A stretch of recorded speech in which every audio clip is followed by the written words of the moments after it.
My colleagues और सभी प्यारे बच्चों, वहां बैठा हुआ था, इतना इमोशनल था, मुझे लग नहीं रहा था कि मैं कुछ बोल पाऊंगा। आप सब ने मेरे से करीब 1.5-2 साल हम साथ में बिताए हैं और आपने बहुत कुछ सीखा है, जहां तक मुझे लगता है।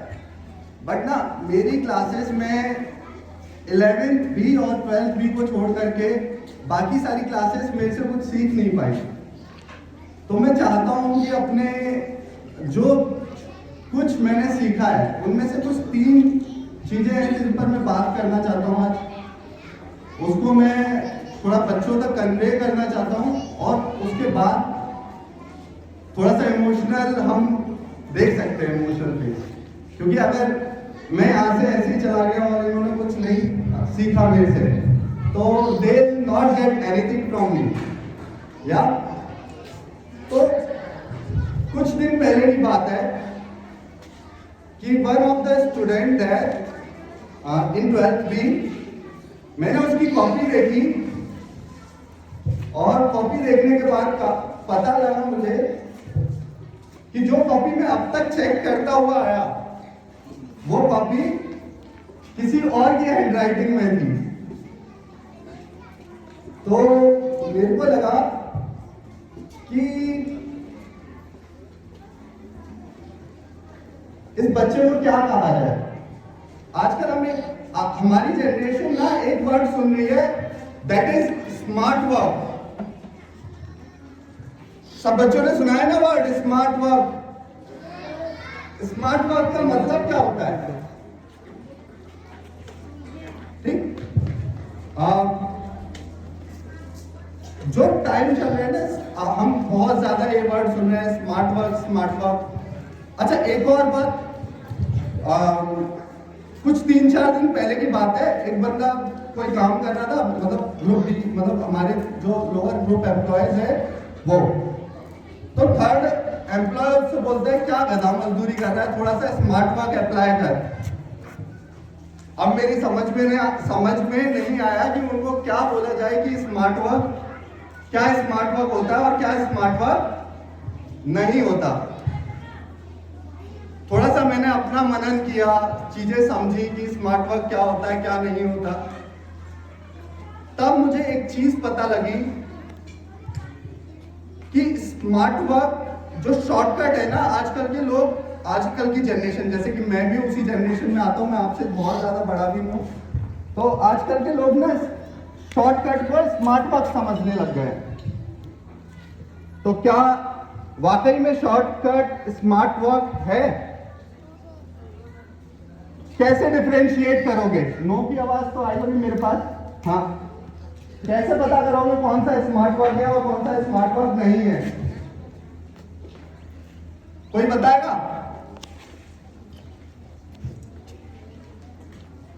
बेटा, मैं बताना चाहूंगा, मेरे को जितना समझ आया, जितनी मेरी समझ है उसके अनुसार स्मार्ट वर्क का मतलब कभी भी ये नहीं है कि कोई छोटा रास्ता ले लो और उस छोटे रास्ते से कुछ अचीव कर लो। स्मार्ट वर्क का मतलब ये है learn doing task with learning skills. आपको जो किसी काम को करने से जो स्किल्स मिलने चाहिए, अगर वो स्किल्स आपको मिल रहे हैं और आप कोई और तरीका ढूंढ लेते हो उसे जल्दी से करने का, with obtaining that skills, then we will say कि वो स्मार्ट वर्क है। अदरवाइज वो शॉर्टकट है। ठीक, तो पहली बात हमें पता लगी स्मार्ट वर्क एंड शॉर्टकट में क्या डिफरेंस है। पता लगी ना सबको? Yes sir. दूसरी बात, करीब जब से मैं थोड़ा व्यस्त हुआ या जब से मैंने 11th-12th में आया आपकी एज पर, तो एक सवाल ना हमेशा दिमाग में आता था। वो सवाल क्या था उस पर बाद में करूंगा, पहले 1-2 एग्जाम्पल लेता हूं। बेटा, आपने देखा होगा कि जो कई पहनावे होते हैं कई कल्चर्स में, धर्म में, तो आपने देखा होगा कि ब्लैक कलर का कपड़ा कहीं पर शुभ माना जाता है और किसी और रिलीजन में वो खराब माना जाता है। दूसरा, आप देखते हो व्हाइट कलर का कपड़ा किसी रिलीजन में सही माना जाता है और किसी रिलीजन में अशुभ माना जाता है। ये बात समझ में आई थोड़ी सी? मैं थोड़ा सा क्लियर इसे थोड़ा बाद में करता हूं। दूसरी बात, कभी कोई आपके साइड में स्पिट करके चला जाए, मतलब थूक करके चला जाए, आप सबको कैसा लगेगा? बुरा। हाँ, और एक ज्यूइश प्रथा है जिसके अकॉर्डिंग अगर किसी दिन आप बहुत सुंदर लग रहे हो तो जो आपकी मम्मी है, पेरेंट्स हैं, वो आप पर 3 बार थू थू थू इस तरह से कर दिए, थोड़ा सा किया या नहीं किया, तो वो बुरा लगता है। हाँ, अच्छा आपको एक और बात बताऊं। साउथ अफ्रीका की एक जनजाति है जहां पर स्पिट करना एक दुआ देने के बराबर है। आपको पता है ये सब? एक जनजाति है साउथ अफ्रीका में जहां पर थूक करके, जैसे हम नमस्कार करके दूसरों को ग्रीट करते हैं, ठीक, हैंडशेक करके दूसरों को ग्रीट करते हैं, वहां पर किसी को अगर विश करना होता है तो वो थूक करके विश करते हैं। बड़ा अजीब सा लग रहा है। अच्छा, ये बात तो आप मानोगे ना, जैसे पेरेंट्स, कभी आप ज्यादा अच्छे लग रहे हो तो पेरेंट्स ना साइड में जरा थू थू इस तरह से 3 बार करते हैं। ये एक ज्यूइश प्रथा है। इसमें माना जाता है कि अगर आप है ना ऐसा कर, सुपरस्टिशियस है कि अगर आप ऐसा करते हो तो आपको कोई भी बुरी नजर नहीं लगेगी। ठीक, तो अगर दोनों ही बातों को मैं कंपेयर, पहला एग्जाम्पल अपना और दूसरा एग्जाम्पल उनको मैं कंपेयर करता हूं तो मेरे को ना एक कंफ्यूजन दिमाग में बैठ जाता है। वो कंफ्यूजन ये है, क्या सही और क्या गलत। पूरे मतलब अगर मैं 11th-12th से अपनी बात चालू करूं तो जब मैं 11th-12th में था तब से मेरे दिमाग में ये डाउट रहता था कि क्या सही है और क्या गलत है, कभी समझ में नहीं आया। बहुत मनन किया, बहुत विचार किया, तब जाकर के कुछ बातें दिमाग में क्लियर होना चालू हुई कि कभी कोई कह देता है ये सही है तो लगता है वो सही है, कभी कोई कह देता है नहीं ये गलत है, तो जो चीज पहले सही लगती थी फिर गलत लगने लग जाती है। तो दिमाग में ना बहुत कंफ्यूजन था भाई कि क्या सही और क्या गलत। तो अक्सर करके इसका एक सॉल्यूशन मैंने निकाला। वो सॉल्यूशन था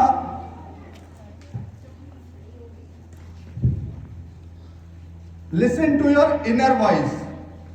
अपने दिल की सुनो। क्या होता है ना कि अक्सर करके हम क्या करते हैं कि भाई जो करते चले जाते बहुत सारे काम करने में मजा आता है। ठीक, जैसे अगर मैं किसी भी बच्चे से भी बात करूं, वीडियो गेम खेलना कैसा लगता है आपको? अच्छा, लेकिन थोड़े टाइम बाद आपको मतलब जब 1-2 घंटे 3-4 घंटे जब आप वहां बिता लेते हो, उसके बाद आपको रियलाइज होता है कि यार थोड़ा टाइम तो जा रहा है और वो टाइम अगर हम पढ़ाई को दे देते तो ज्यादा बेहतर होता। हाँ है ना? तो ये जो सही गलत का डेफिनेशन है उसको भी मैं यहाँ पर क्लियर करता हूँ कि सही क्या, कितना गेम खेलना अलाउड और कितना गेम खेलना अलाउड नहीं है। जब तक आपको खेलने में मजा आ रहा हो और अंदर कोई गिल्ट नहीं आ रहा कि हाँ चल मैं रिफ्रेश हो रहा हूं इससे, तब तक वो सही। लेकिन जहां पर अंदर ये गिल्ट आने लग जाए, क्या गिल्ट कि यार ये काम ना करते हुए अगर मैं ये काम कर देता तो ज्यादा फायदेमंद होता मेरे लिए, तो वो गलत। तो सही और गलत का डेफिनेशन सिर्फ ये है, listen to your inner voice. अगर कोई भी काम करने में आपको कोई गिल्ट फील नहीं हो रहा तो वो सही है, और कोई भी काम करने में आपको थोड़ा सा भी गिल्ट फील हो रहा है यहाँ पर, तो वो गलत है। ये मेरा खुद का डेफिनेशन है और मैं भी अपने आप को इसी तरह से क्लियर माइंडेड रखता हूँ। क्लैरिटी इन थॉट्स रहती है मेरी कि क्या काम मुझे करना है और क्या काम मुझे नहीं करना। ओके, तीसरा पॉइंट है चेंजेस, बदलाव। मैं बिजनेस स्टडीज में 2 साल से ये पढ़ा रहा हूं रोजाना कि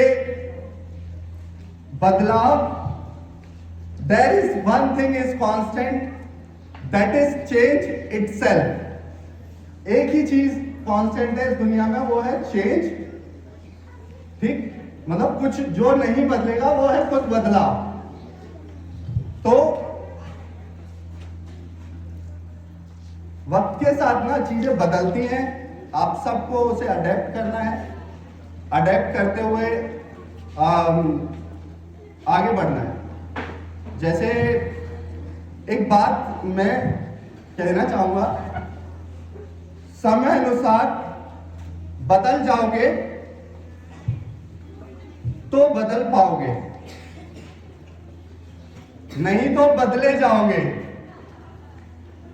मतलब समय के हिसाब से अगर खुद को बदल लिया तो दुनिया भी बदल सकते हो, नहीं तो आपकी जगह किसी और को बदल करके लाया जाएगा। बोलना काफी कुछ था, बट मेरे लिए भी बहुत टफ है आज जिस तरह से मैं बोल रहा हूं, क्योंकि 3 साल से मेरे लिए ये दुनिया है पूरी, पता है। सारे स्कूल के लिए स्कूल पूरा ओपन है, मेरे लिए ये दुनिया, ये 2 रूम्स है। मैं मतलब जितने भी टेन्योर से यहाँ पर हूँ, तब से बस एक रूम दूसरा रूम, यहाँ से यहाँ, यहाँ से यहाँ। और मैं हमेशा से एक ऐसा हुआ आया कि स्कूल, सॉरी सर मैं जो बोलने वाला हूँ, मतलब बच्चों के सामने भी मैंने बोला है, लेकिन ये दिल की बात थी। स्कूल के प्रति मेरी जिम्मेदारी कम है, मेरी प्राइमरी रिस्पॉन्सिबिलिटी वो बच्चे थे जो मेरे से पढ़े, और मैंने उन्हें कुछ ना कुछ देने की कोशिश रोजाना की है। ऐसा नहीं, मतलब अपना काम मैंने ईमानदारी से किया है और कोशिश की है कि वो मेरे से कुछ ना कुछ सीख सके। मुझे लगता है जितना अच्छा मैं टीचर था, उससे कई गुना ज्यादा अच्छे मेरे स्टूडेंट्स थे। कई बार ही मैंने सुना कि बच्चे, टीचर्स बोलते हैं, कुछ टीचर्स बोलते हैं कि ये बच्चा सुनता नहीं है, ये बच्चा सुनता नहीं है, और मेरे को आज तक समझ में ही नहीं आता कि कौन सा बच्चा नहीं सुनता। मैं जिससे बोल देता हूँ कि भाई डोंट डू दिस, तो वो चीज होगी ही नहीं। तो ये चीज मेरे साथ बहुत अच्छी थी। जिस तरह का जेस्चर आप सब लोगों ने मेरे को दिखाया वो बहुत अच्छा था। कुछ दिन पहले, 2-3 दिन पहले की बात है, रिस्पेक्टेड प्रिंसिपल सर ने मेरे से कहा कि आप कॉलेज में जाएंगे, कॉलेज में जब केवी के बच्चे आएंगे तो उनके प्रति थोड़ी सी सहानुभूति रखना।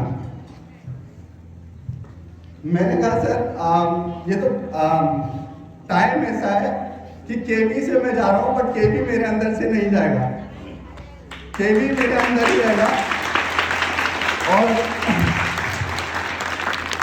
केवी से मतलब जो 3 साल पहले मैं आया था, उस 3 साल पहले जब मैं आया था, तब शायद मैं इतना स्किलफुल, इतना अच्छा स्किलफुल इंसान नहीं था। जो स्किल मैंने यहाँ पर सीखी है, ना सिर्फ आपके साथ बल्कि कई सारे कलीग्स के साथ, मैं एक एक का नाम लेकर के बता नहीं पाऊंगा, क्योंकि मैंने सबसे कुछ ना कुछ सीखा है सर। राउंड द कॉर्नर बैठे हुए हैं सारे टीचर्स, मैंने सबसे सब कुछ ना कुछ। जी जी जी जी सर, ओके ओके सर। हाँ, एक बच्चे ने मेरे से कहा कि सर भूल तो नहीं जाओगे? बिल्कुल भी नहीं बेटा। मैं बच्चे ना मेरे साथ एक फीलिंग के साथ जुड़े, ठीक, मैं कभी नहीं भूल सकता। फीलिंग का मतलब पता है सर क्या है? मैं स्टार्टिंग में, ये 2 बच्चे हैं, सत्यम और अनिक, इनको क्या कहते था, मतलब कभी सत्यम मेरे लिए अनिक हो जाता था, कभी अनिक सत्यम हो जाता था। अब 3-4 महीने बीत गए और 3-4 महीने में मैं ये गलती कर ही रहा था। बच्चों ने मेरा मजाक बनाना चालू कर दिया और मेरे को ये लगने लगा यार इस बहाने लोग हंस लेते हैं, तो मैंने जानबूझकर ये गलती पूरे 2 साल कंटिन्यू की। ताकि इस वक्त इस वजह से माहौल क्लास का थोड़ा हल्का रहे, जानबूझ करके। मेरे को पता है तू आने के वो सत्यम है।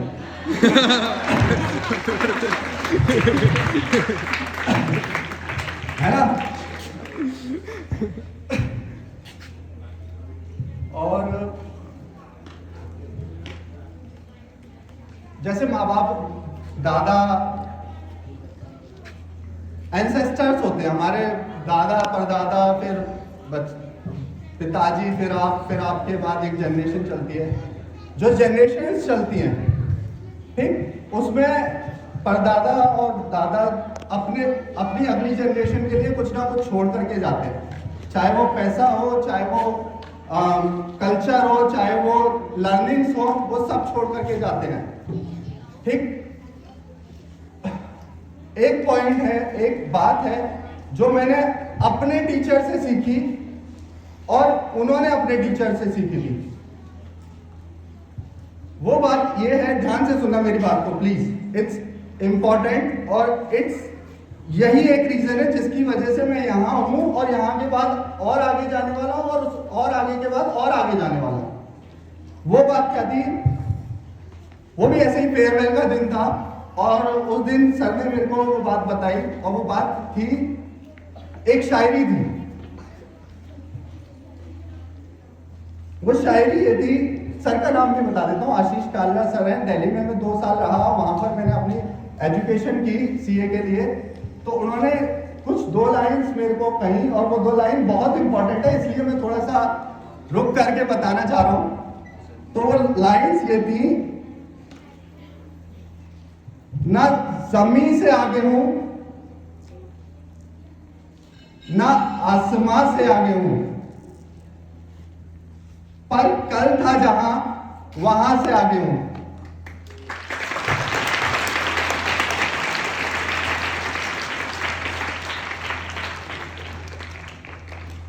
ये लाइन मेरे दिल में इतना गहरा असर छोड़ गई है कि हाँ, मेरी भी मजबूरी है कि मुझे अगर आगे बढ़ना है तो जाना पड़ रहा है, दैट्स मेरी मजबूरी है। और मैंने कहा ना, मैंने कुछ लाइफ में अपने कुछ नशे पाले हुए हैं, जस्ट पेरेंट्स को, असल में हमेशा बोलता हूँ सस्ते नशे नहीं पालते। तो मेरे ना बहुत महंगे नशे हैं, उन नशों की कीमत है कि मुझे यहां से जाना पड़ रहा है। पहला कि अपनी वजह से अपने माँ बाप की नजरों में मैं इज्जत देख पाऊं, ये मेरी हमेशा कोशिश रहती थी।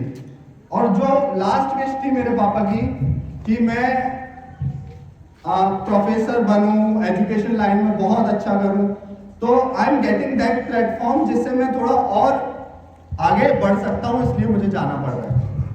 ठीक, दूसरा रीजन, करियर का ऐसा नशा है कि भाई आगे बढ़ना है, और आगे ऐसे ही है कि एक मूवी का डायलॉग है कि कहीं जाने के लिए कहीं से निकल लेना ज्यादा जरूरी होता है। I know this line will hurt you for sure, but ना, ये बात मैं आपसे भी बोल रहा हूं कि आगे बढ़ना है लाइफ में, माँ बाप के साथ में लेकर के, अपने कल्चर को साथ, अपने वैल्यूज को साथ में लेकर के, वो आप हमेशा कोशिश करना। ठीक, मैं अब अपनी वाणी को विराम दूंगा with the line, always be the best version of your self. आप अपना खुद का एक बेस्ट वर्जन बनिए, क्योंकि आप बेहतर हैं और मेहनत करेंगे बेहतरीन हो जाओगे। एंड थैंक्स, मैं थैंक्स कहना चाहूंगा अपने प्रिंसिपल सर को कि उन्होंने इतना मार्मिक, मतलब इतना ओवरवेलमिंग अरेंजमेंट किया। मैं इमोशनल था और वहां पर मुझे सच में समझ में नहीं आ रहा था कि मैं बोलूंगा कैसे, बट इतना सब कुछ है ना बोलने के लिए, टाइम बहुत कम है बेटा, इतना सब कुछ है। ये मेरे जो स्टूडेंट्स हैं ना, वो समझ सकते हैं कि पीरियड खत्म हो जाता था और मैं आधा ही रह जाता, मतलब मेरे को बहुत कुछ बताना होता था, वो आधा ही रह जाता था। भले ही 2 पीरियड है, 3 पीरियड है, 4 पीरियड लगातार भी है, तो भी मुझे ऐसा लगता था कि पूरा टाइम नहीं मिला पढ़ाने को। ठीक, तो बहुत कुछ है बताने को, बहुत सारी फीलिंग्स हैं, I can see your eyes, मेरे को सब दिख रहा है, बट स्टिल चेंज बदलना जरूरी है, मतलब टाइम के साथ आपको चलना जरूरी है, टाइम के साथ आपको बदलना जरूरी है, और यही आपकी लाइफ में एक अचीवमेंट लेकर के आएगा। थैंक यू बच्चा, थैंक यू बच्चा, थैंक यू सो मच।